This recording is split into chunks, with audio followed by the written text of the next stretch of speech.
जितने आस्था चैनल पर कथा सुन रहे हो, जितने फेसबुक और यूट्यूब पर सुन रहे हो, बहुत सावधानी से सुनना कि पंचमी कौन सी तिथि? पंचमी, चाहे वो शुक्ल पक्ष की हो, चाहे वो कृष्ण पक्ष की। शिव महापुराण की कथा कहती है आपको सुख अनुभव हो जाएगा, कार्य सिद्ध। जिंदगी में कभी संपदा कम नहीं हो सकती, संपदा बढ़ती चली जाती है। संपदा घट नहीं सकती, बढ़ेगी और घटेगी, कष्ट नहीं आ सकता, रोग बीमारी तकलीफ नहीं आ सकती। आपके लिए तो लाभदायक है, समझ लो ये कथा।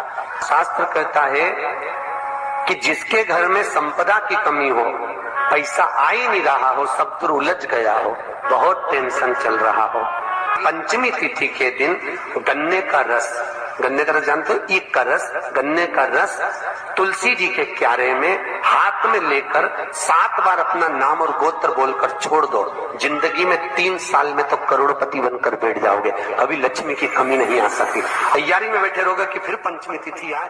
हमारे यहाँ सांपों की पूजन कौन से दिन होती है, कौन सी तिथि में करते हैं? जम के बोलो जरा। नाग पंचमी। नाग पंचमी का मतलब क्या है? सांपों की पूजन करो। नाग पंचमी का मतलब होता है शंकर जी के मंदिर में जाकर 1 लोटा जल समर्पित कर दो। उसका कारण क्या है कि हमारे परिवार में, हमारे कुटुंब में परिवार में कोई 7 पीढ़ी के अंतर्गत भी अगर कोई जीव तड़प रहा होता है, पड़ा हुआ होता है, उसकी मुक्ति नहीं होती है, तो पंचमी का चढ़ा हुआ जल उस जीव को प्राप्त हो जाता है और वो जीव तर जाता है, उसका फिर जन्म नहीं होता, वो तर। श्री शिवाय नमस्तुभ्यम। मेरे चैनल को सब्सक्राइब करें, बेल आइकन प्रेस करें, जिससे कि आपको लेटेस्ट वीडियो की नोटिफिकेशन मिल जाएगी। हमारे शास्त्र वर्णन करते हैं कि दरवाजे पर नींबू और मिर्ची क्यों टांगा जाता है, दुकान के बाहर, घर के बाहर नींबू मिर्ची क्यों टांगते हैं?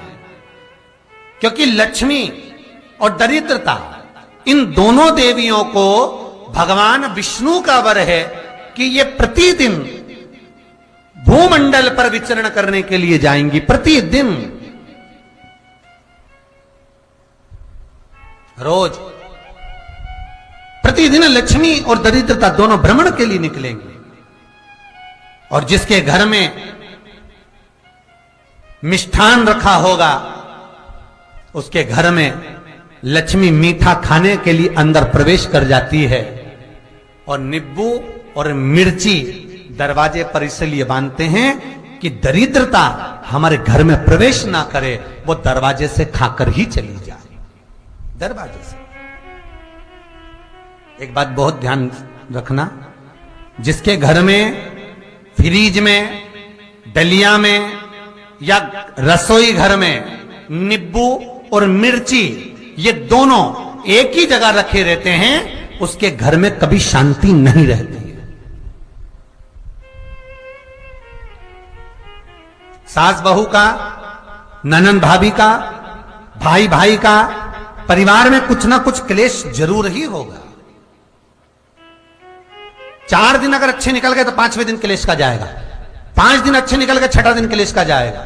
कुछ ना कुछ, एक जरा सी कटोरी पड़ी है उसके पीछे विवाद चालू हो जाएगा, जरा सा पानी ढुल गया उसके पीछे विवाद चालू हो जाएगा, बेडशीट बदल रहे थे उसके पीछे विवाद चालू हो जाएगा, पति कक्ष में आया विवाद चालू हो जाएगा, तुमने एक शब्द कहा, कोई लड़ाई की बात नहीं करी, फिर भी विवाद चालू हो जाएगा। समझ लेना कि घर के रसोई घर में या फ्रिज में नींबू और मिर्ची साथ रखा हुआ है तो वो क्लेश तो देगा ही। पंडितों से पूछोगे, ज्योतिषाचार्यों से पूछोगे, वो कहेंगे मोती पिना दो, कोई कहेगा पितृदोष हो गया, कोई कहेगा कालसर्प दोष हो गया, कोई कहेगा वास्तु दोष हो गया, पर वो आपको ये नहीं बताएंगे कि नींबू और मिर्ची एक डलिया में रखा हुआ है। ये हमारा वेद, हमारा शास्त्र बताएगा कि नींबू और मिर्ची ये दरिद्रता देवी को प्रिय है, और जहां नींबू और मिर्ची साथ रखा वहां दरिद्रता प्रवेश कर जाती है, और दरिद्रता गई तो वो क्लेश उत्पन्न करती है, जिससे इसके घर में सुख ना रहे। सुख नहीं रहेगा तो लक्ष्मी नहीं रहेगी, दरिद्रता उसके घर में आराम से रह सकती है।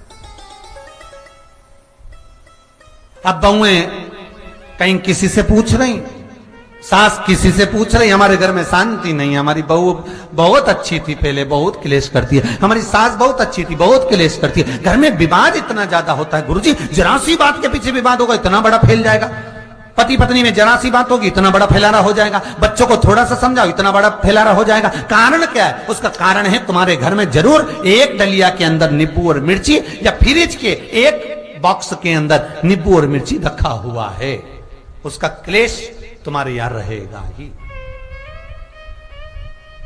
सदा रहे। इसलिए महाराज नींबू मिर्ची दरवाजे पर टांगा जाता है, बाहर संग नहीं, बाहर जाए। एक बात बहुत सुंदर है, जैसे दूध और दही दोनों एक ही झोले में, एक ही बैग में, एक कैरी बैग के अंदर दूध और दही अलग अलग पॉलिथीन में बंधे हुए हैं, अलग अलग डोलची में, अलग अलग डब्बे में रखे हुए हैं। एक व्यक्ति एक ही बैग के अंदर दूध और दही ये दोनों चीज अगर लेकर घर के अंदर आता है तो उसके घर में संपदा की तो कमी आती ही है, उसके घर में संपदा टिकती नहीं है। घर में अगर लाख रुपए रखे हैं तो 3 दिन या 4 दिन के अंदर वो पैसा वापस जाना है। दही और दूध अगर एक ही साथ आया है, एक ही व्यक्ति एक ही झोले में, एक ही बैग में, एक ही कैरी बैग में अगर लेकर आया,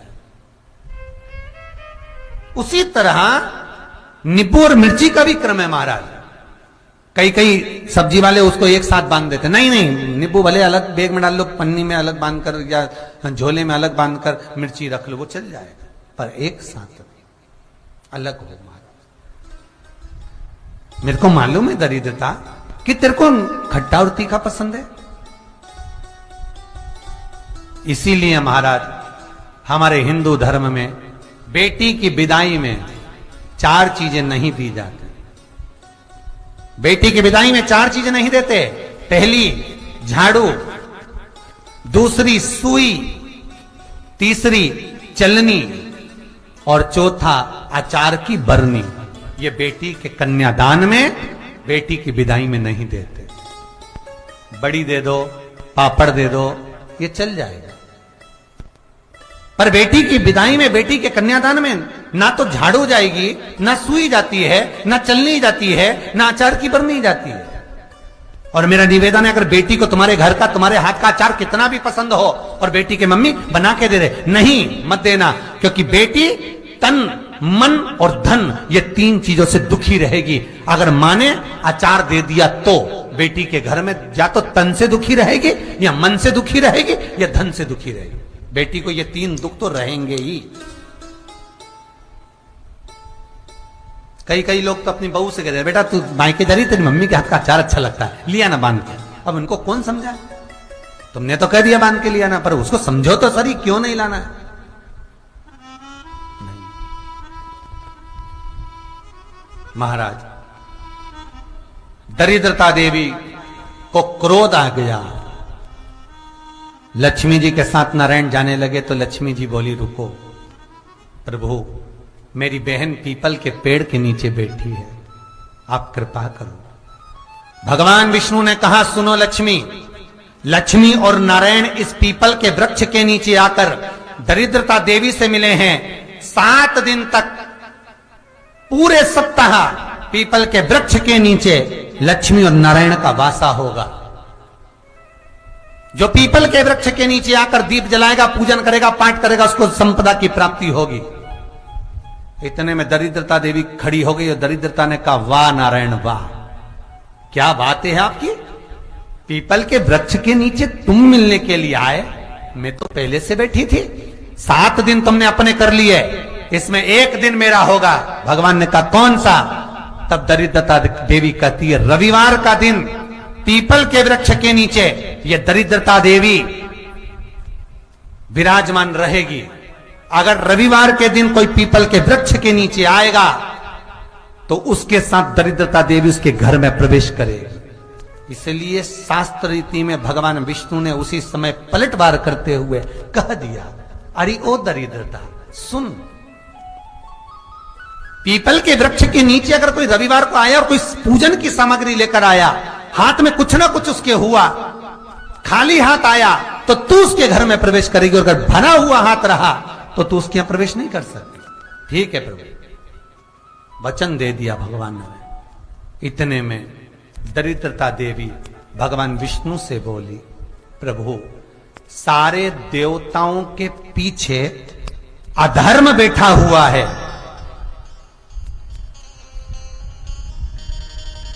सारे देवताओं के पीछे अधर्म बैठा हुआ है, दुख और दरिद्रता कहां जाकर बैठे हैं, आप स्थान बता दीजिए। आपको अब भी कहा कथा में कि देवताओं के पीछे, देवियों के पीछे पीठ के भाग में अधर्म का निवास है, आगे धर्म का निवास है। इसलिए मंदिर में अग्रण्य प्रणाम करना चाहिए, आगे क्यों, पीछे नहीं। दरिद्रता देवी कहती है ये दरिद्रता और दुख कहां जाकर बैठेंगे, आप वर दीजिए। भगवान विष्णु ने कहा ये भी तेरे लिए है, तू लक्ष्मी की बहन है, मांग ले, तुझे कहां बैठना है, कहां रहना है। दरिद्रता देवी कहती है जिस घर में स्त्री दोपहर में सोती होगी उसके घर में दुख और दरिद्रता दोनों जाएंगे।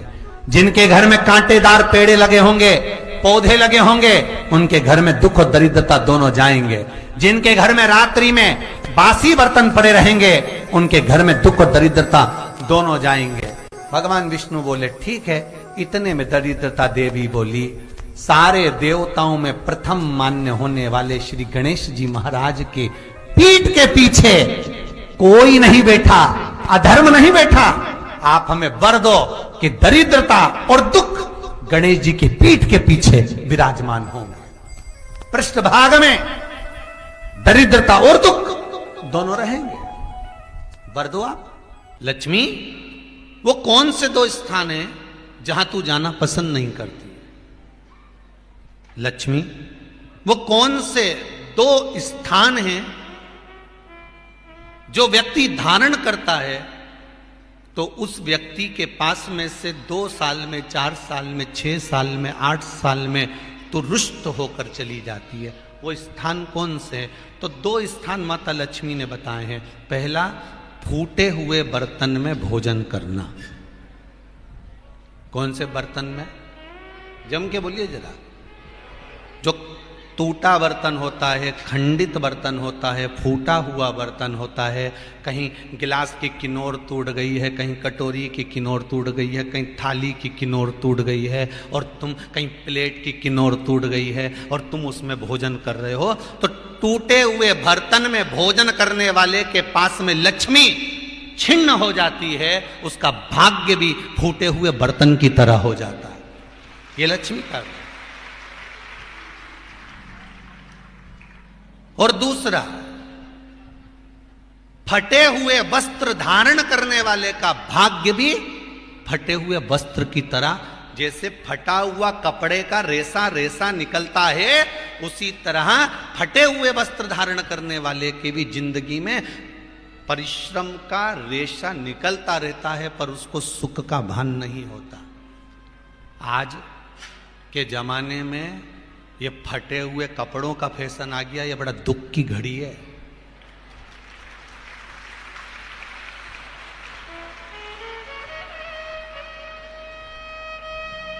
ये बड़ी दुख की घड़ी है महाराज, और लोग उसको फैशन समझ रहे हैं। पहले तो कम फटा होता था, पर आज के जमाने में तो इतना इतना फट गया, ऐसा लगता है कि दिवाली का बम चलाने गया था दीपावली पे और बम कपड़ों के बीच में से फट गया। इसलिए वो कपड़े कब पहनेंगे तो ने अब पहन लिया। शास्त्र कह रहा है, लक्ष्मी कह रही है माता पार्वती को कि 2 जगह पर अगर ये 2 क्रम जिस जीव के होते हैं उसके पास में से लक्ष्मी 5 साल में, हम कई बार कहते हैं इन बच्चों को नहीं मालूम, इन नवयुवक लड़कों को नहीं मालूम, इन नवयुवक बेटियों को नहीं मालूम कि फटे हुए कपड़े पहनने का फल क्या है। आज नहीं, विवाह कर कर जब जाएगी तो मायके से जब ससुराल जाएगी, तूने कुंवारी अवस्था में तो खूब फटे हुए कपड़े पहन लिया ने, मम्मी मैं तो जीन्स लूंगी न ये लूंगी, तो खूब फटे हुए पहन, पर वहां जब जाएगी तब मालूम पड़ेगा कि रोना किसको कहते हैं। आज तो पहन लो। वो उसी में की बात है, कल वाली बात याद कर लो। अभी खाओगे तो कुछ दिन के बाद ब्लड बनेगा, और ब्लड बनेगा तब जाके ये शरीर में दौड़ेगा। आज की आज तुमने रोटी खाई तो क्या आज की आज ब्लड बन गया? जम के तो बोलो रे खरगोन वालों, नहीं बनाना। आज खाया है तो ब्लड 8 दिन में, 4 दिन में, 6 दिन में, 2 दिन में, 5 दिन में, 3 दिन में बनेगा। आज की आज ब्लड नहीं बनेगा।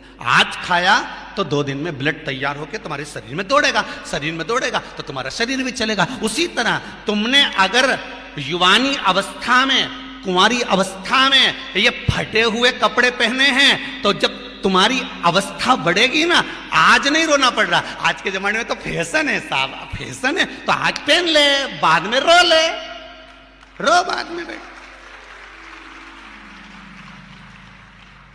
नहीं, ताली बजाने से कुछ नहीं होगा री जीजियो, फालतू की बात है। आज यहां से जाते से ही अपने को एक ही काम करना, जितना फटा हुआ कपड़ा है इनके सबके पोछा लगा दो, बाल्टी में डुबाई डुबाई के। ये ताली बजाने से कुछ नहीं होगा। लोग तो कब से चिल्ला रहे हैं हम सुधरेंगे, जम के तो बोलो। गायत्री परिवार वाले रोज चिल्लाते हम सुधरेंगे, हम बदलेंगे। कब बदलोगे?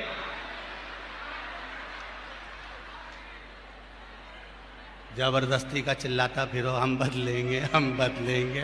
काहे के बदले? तुमसे ज्यादा तो मेहंदी बदल गई, यहां थी।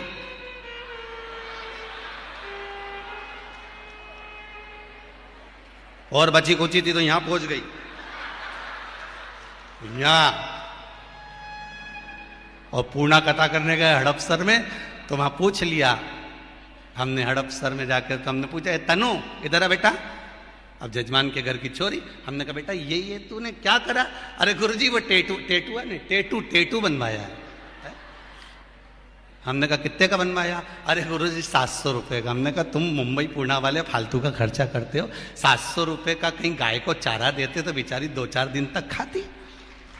अब 700 रुपए का तूने टेटू बनवाया। अरे गुरुजी फैशन चल रहा है। तो हमने कहा बनवाने की जरूरत क्या थी, खुद बना लेती, फ्री में बन जाता। तो क्या गुरुजी अपना हाथ नहीं पहुंचे? नहीं। हमने कहा कैसे नहीं पहुंचे? पहले दीवार पे बना, उन्हें चिपक जा। कैसे नहीं पहुंचे?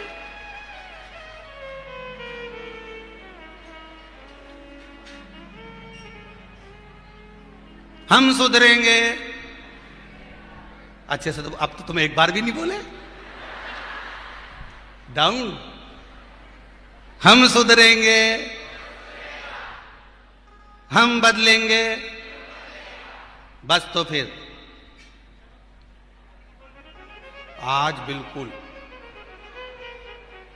एकदम कि अब कुछ भी हो जाए, ये कितनी भी महंगी जीन्स हो पर फटी हुई नहीं पहनने दूंगी तो नहीं पहनने दूंगी, चाहे कुछ भी हो जाए। हम इतने अच्छे घर के लोग और ये फटा हुआ कपड़ा पहनेंगे? ये नंग से फट रही। और गजब की तो गजब की, अभी दिवाली पे फैशन देखा, एक का तो पूरा पांव गायब हो गया, एक ही था। राम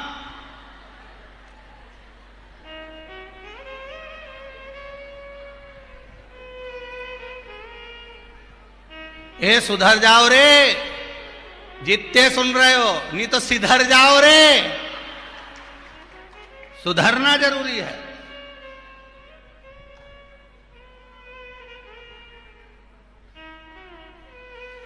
फटे हुए वस्त्र विधारण नहीं कर। घर की बेटियां, घर के लोग ऐसे कपड़े पहने, ये श्रेष्ठता नहीं है महाराज। थोड़ा सुधार। कहा शरीर को भोगना था, फिर मनुष्य क्यों ये जीव आत्मा क्यों भोग? क्योंकि जीवात्मा मरती नहीं। इसको जब भुगताया जाता है तो ये भोगती रहती है, तड़पती है, चिल्लाती है, अब नहीं करूंगी गलती, क्षमा कर दो मुझको।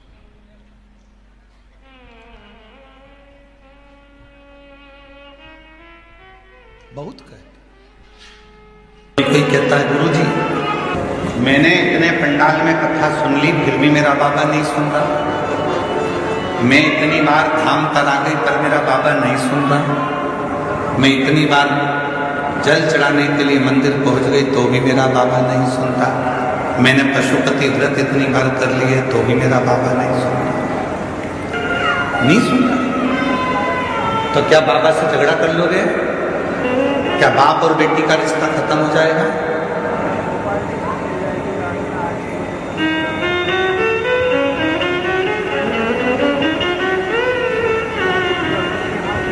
क्या बाप और बेटे का संबंध खत्म हो जाएगा? एक बच्चा बहुत रो रहा था, बहुत, और बच्चा बहुत रो रहा था, बहुत रो रहा था। पास में बैठे हुए लोग कह रहे थे बच्चा इतना रो रहा है, बहन जी तुम्हारे हाथ में दूध की बोतल है तो उस बच्चे को दूध क्यों नहीं पिला देती हो? बहन जी ढक्कन खोलती हैं इस दूध की बोतल का, फिर हाथ लगा कर देखती हैं, बच्चा बिलक बिलक कर रो रहा है, भूखा है, माँ उसको दूध नहीं दे रही, दूध की बोतल पकड़ी है पर दूध नहीं। फिर रोया बच्चा, माँ उसको दूध नहीं दे रही। माँ ने बोतल का दूध हाथ में लिया, फिर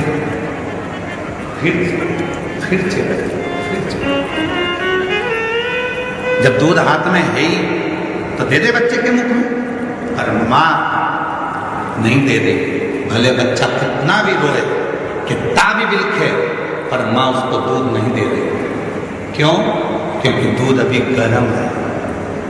हो सकता है तुमने 5 बार पशुपति व्रत कर लिए, 25 बार तुम कुबेरेश्वर धाम आ गए, शिव जी के मंदिर में जल चढ़ाते चढ़ाते तुम्हारे 2-4 साल निकल गए, उसके बाद भी शंकर जी नहीं दे रहे हैं। समझ लेना दूध अभी गर्म है, देगा, थोड़ा समय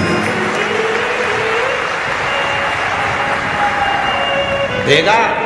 माँ वो दूध की बोतल अपने हाथ में अपने बच्चे के लिए रखी है, देगी, पर अपने बच्चे का हित देख रही है। मैं दूध दूंगी और इसका मुंह जल गया, बोल नहीं पाएगा, क्या बोलेगा, इसलिए थोड़ा ठंडा कर दूंगी। भगवान भी ऐसा नहीं है कि मेरा कुबेरेश्वर बाबा तुम्हारी झोली नहीं भरेगा। तुम आए हो, देगा, किसी को जल्दी देगा, किसी को देर से देगा, पर यह मत सोचना कि तुम उसके यहाँ जाओगे नहीं। जाते रहो। जैसे बच्चा रो रहा है, बिलख रहा है, तो भी माँ हाथ में दूध की बोतल रखी है, दूंगी, चिंता मत कर। अगर वो बच्चा चुप हो गया तो माँ सोचेगी अब बाद में दूंगी, पर बच्चा रोता रहेगा तो वो एक ना एक बार ठंडा कर दे ही देगी। उसी तरह तुम भी आते रहोगे तो वो एक ना एक दिन कृपा कर देगी, देगा। थोड़ा समय लगेगा, थोड़ा सा।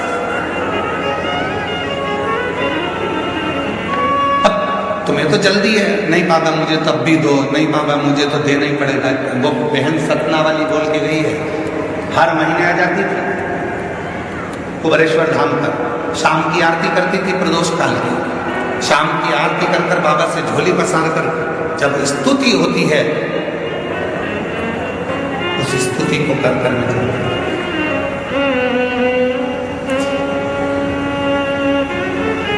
प्रदोष काल की आरती में रोज प्रतिदिन स्तुति होती है। कब से खड़े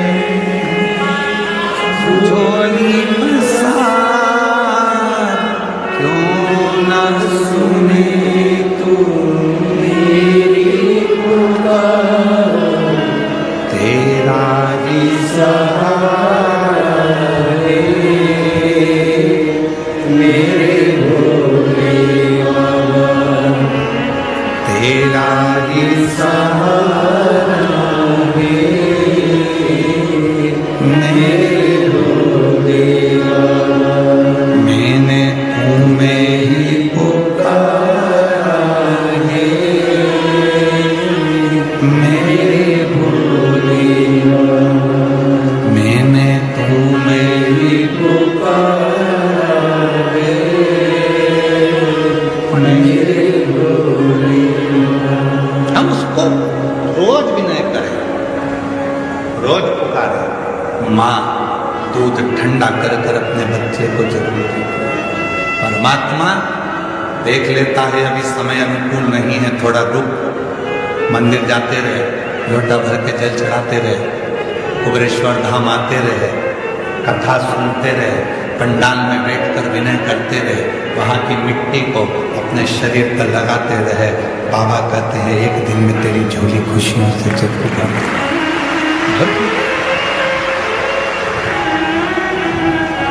भरेगा। पार्थिव बनाने के 3 क्रम है।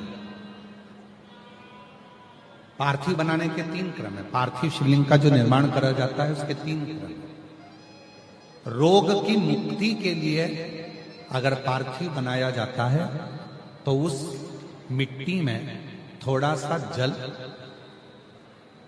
और थोड़ी सी दुर्वा का पानी उस मिट्टी के अंदर डाला जाता है। अगर कोई बीमारी है, वो बीमारी नहीं जा रही, पार्थिव के 3 क्रम बने। अगर कोई बीमारी नहीं जा रही है तो आप पार्थिव शिवलिंग अगर बनाते हो, मिट्टी का शिवलिंग बनाकर पूजन करते हो, तो उसमें जल मिट्टी में और दुर्वा, दुर्वा बोलते हो कि दूब बोलते हो, जो गणेश जी को चढ़ती है दुर्वा, उसको पानी में डालकर उस पानी को मिट्टी में मिलाकर फिर पार्थिव बनाया जाता है रोग की मुक्ति के लिए। दूसरा, जिसको संतान नहीं होती, पुत्र की प्राप्ति नहीं है, संतान की प्राप्ति नहीं है, गोदी में औलाद नहीं है, कोई छोरा छोरी नहीं है, कोई बेटा बेटी नहीं है, संतान नहीं है, सालों हो गए, पार्थिव रोज बनाती है, तो उस मिट्टी में अगर थोड़ा सा आधी चम्मच, 1 चम्मच गाय का दूध मिलाकर फिर पार्थिव लिंग का निर्माण करे पानी के साथ मिलाकर, तो उसके घर में दूध पार्थिव में डलने से पूत जरूर आता है, निश्चित पूत की प्राप्ति। पार्थिव में मिट्टी के अंदर अगर आधी चम्मच भी गाय का दूध डाला, पानी डाला और पार्थिव शिवलिंग का निर्माण करा, जिसकी औलाद नहीं है, तो वो पार्थिव अगर बना रहा है, पार्थिव का निर्माण कर रहा है, उसका नियम है कि हर प्रदोष को, सोमवार को या सोमवार की अष्टमी को या कभी ना कभी उसका मन करता है तो पार्थिव लिंग का निर्माण करता है। अगर पूत नहीं है तो दूध का प्रयोग करे, तो दूध अगर पार्थिव में मिट्टी में डाला जाए, आधी चम्मच, 1 चम्मच और पानी के साथ मिलाकर जब पार्थिव शिवलिंग का पूजन करते हैं, उसको बनाकर पार्थिव बनाने के बाद जब उसका पूजन करते हैं, तो वो दूध हमारे घर में पूत जरूर देता है। पहले नंबर पर है दुर्वा का जल, रोग निवारण के लिए हो जाता है। पार्थिव में दूसरा वर्णन आया है दूध का डालना, वो संतान देता है। तीसरे नंबर पर पार्थिव अगर निर्माण कर रहे हो, कोई लक्ष्य है, मेरा यह काम है वो पूरा नहीं हो रहा, बहुत दिन से अटक रहा, बाबा पूरा करना है, तो पार्थिव में चंदन घिस के, चंदन को घिसकर उसका थोड़ा सा भाग पानी मिट्टी में डालकर फिर पार्थिव का निर्माण करा जाता है, पूजन करी जाती है। तो जो तुम्हारा लक्ष्य है उस लक्ष्य तक बाबा तुम्हें पहुंचाकर ही रहेगा। पार्थिव निर्माण के कुछ क्रम है।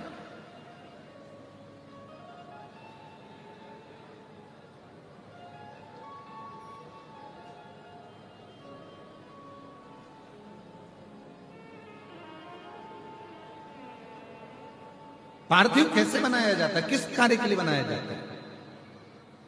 कई बेटियां ऐसी हैं, गुरुजी 32 साल की हो गई, शादी नहीं हो रही। गुरुजी लड़का 38 साल का हो गया, शादी नहीं हो रही। गुरुजी 28 साल का हो गया, शादी नहीं हो रही। तो भाई पार्थिव बना रहे हो ना, उसमें थोड़ा सा गाय का घी उस मिट्टी में थोड़ा सा 2 बूंद भी डालोगे तो बहुत है, और पानी से मसकर फिर उसका निर्माण कर फिर पार्थिव की पूजन करिए। कैसे विवाह नहीं होगा? भोले बाबा शादी करा के ही मानेगा। पार्थिव बनाने का नियम है। ऐसा नहीं है कि केवल पानी में मिट्टी को घोल लिया और पार्थिव लिंग का निर्माण कर लिया। हम 1.25 लाख बना रहे हैं, हम 2 लाख बना रहे हैं, हम 5 लाख बना रहे हैं, हम 1 करोड़ बना रहे हैं, हम 20 करोड़ बना रहे हैं। बनाओ, मना नहीं है, पर पार्थिव बनाने के भी अलग अलग नियम है। कौन सी चीज के लिए, किस चीज के लिए पार्थिव बना। किस चीज के लिए पागल?